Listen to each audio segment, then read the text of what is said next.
Well, with fewer than 10 shopping days left until Christmas, you may find that the panic is starting to set in to find that perfect present. And with the looming deadline and the added stress comes a greater chance you might be willing to blow your holiday budget if you're still following one at all.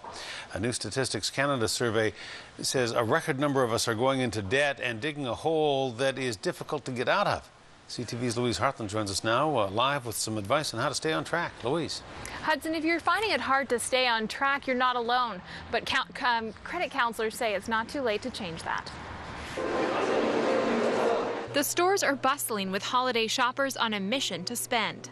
But numbers just released by Stats Canada indicate we should also be paying attention to how much debt we're racking up. The agency says household debt as a portion of annual disposable income reached a record 152.98% in the third quarter, up about 2.5 percentage points.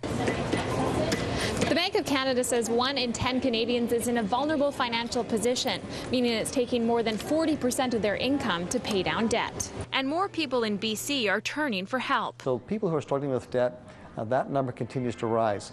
In our organization, we've seen a 25% increase in the number of people who've sought our help this year versus the same period last year. One way to combat the urge to overspend during the holidays is to set a budget. Yes, it's very important to have a budget to make sure you're doing well. It's just better for, your year-round planning. We're both retired, so we need to watch what we spend. Credit counselors say budgeting not only helps save money, but it also reduces stress during the holidays. It is very difficult, but what we've done in our family is we have decided to draw names and stick to a specific budget, and we've put a budget that is affordable for the entire family. I had a chance to kind of think about it in November and started kind of storing a little bit of money away. And yeah, so I'm still okay. Even though the spending's out of hand, at least I'm not getting further into debt. For many shoppers, plastic is the preferred method of payment, which could lead to problems down the road. Most of my purchases have been on my credit card, and I'll worry about that after Christmas.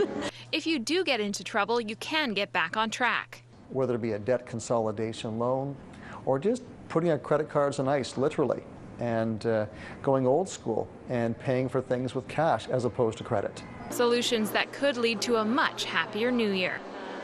Some tips to help you get on track. Don't wait until January for those Christmas bills to arrive before you start worrying about your debt. Make a plan now to get back on track.